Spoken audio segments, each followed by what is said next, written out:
విశాఖ తూర్పు నియోజకవర్గ 13వ వార్డులో ముడసర్లోవ పైనాపిల్ కాలనీలో 47.73 కోట్ల భారీ వ్యయంతో ఉద్యోగ మహిళల కోసం నిర్మించనున్న అత్యాధునిక వసతి గృహానికి శంకుస్థాపన ఘనంగా జరిగింది. Greater Visakhapatnam smart city corporation ఆధ్వర్యంలో ప్రారంభమైన ఈ చారిత్రాత్మక నిర్మాణం మహిళల భద్రత, సౌకర్యాలకు కొత్త యుగాన్ని ఆరంభించిందని నాయకులు పేర్కొన్నారు. కేంద్ర నిధులు, ముఖ్యమంత్రి చంద్రబాబు నాయుడు సమర్థత కలిసిన ఫలితమే ఈ అమూల్యమైన ప్రాజెక్ట్ అని వారు స్పష్టం చేశారు. ఆంధ్రప్రదేశ్కి మంజూరైన 5 మహిళా వసతి గృహాల్లో 3 కేవలం విశాఖ పార్లమెంట్ పరిధికి రావడం చారిత్రాత్మక విజయం అని అన్నారు. ఎంపీ శ్రీభరత్ అంకిత భావం, స్థానిక ఎమ్మెల్యే వెలగపూడి రామకృష్ణబాబు పట్టుదల వల్లే ఈ వసతి గృహం ముడసర్లోవలో పైనాపిల్ కాలనీ వద్ద అమలు దిశగా ముందుకు సాగిందని పేర్కొన్నారు. 2 ఎకరాల విస్తీర్ణంలో 5 అంతస్తులుగా నిర్మించబడుతున్న ఈ విశాల సముదాయం ఉద్యోగం చేసే యువతలకు సంపూర్ణ భద్రత, సమగ్ర రక్షణ, అందుబాటు ధరల్లో వసతి కల్పించడం లక్ష్యమని నాయకులు వెల్లడించారు.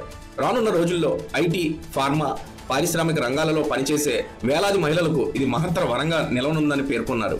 మహిళల కోసం అభివృద్ధి పథకంలో మరొక చారిత్రాత్మక అడుగు వేశారని విశాఖ తూర్పు ప్రజలు ఆనందం వ్యక్తం చేస్తున్నారు.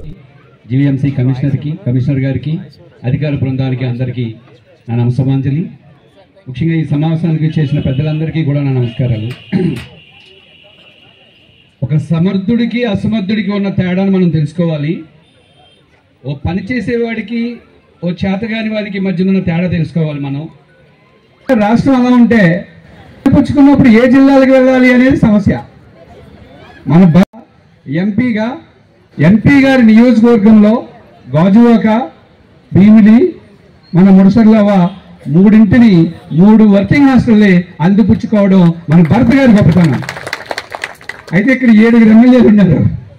అందులో మాస్ లీడర్, ప్రజల మధ్య ఉండే నాయకుడు, హడావుడి కాకుండా పనికి ముందుండే నాయకుడు ఎవరో మనకు తెలుసు, ఆయన రామకృష్ణ గారు. దగ్గరుండి ఈ పథకం తీసుకొని స్థలాన్ని చాలా తక్కువ టైంలో కేటాయింపజేసి 18 నెలల్లో కాదు 15 నుంచి 16 నెలల్లో పూర్తి చేయాలి ఇప్పుడే అన్నారు. జీఎంసీ కమిషనర్ గారు మీరు తొందరగా పూర్తి చేస్తే మేము ముఖ్యమంత్రి గారిని కూడా తెచ్చుకుంటాం. భరత్ గారు చెప్పారు, కమిషనర్ గారు చెప్పారు.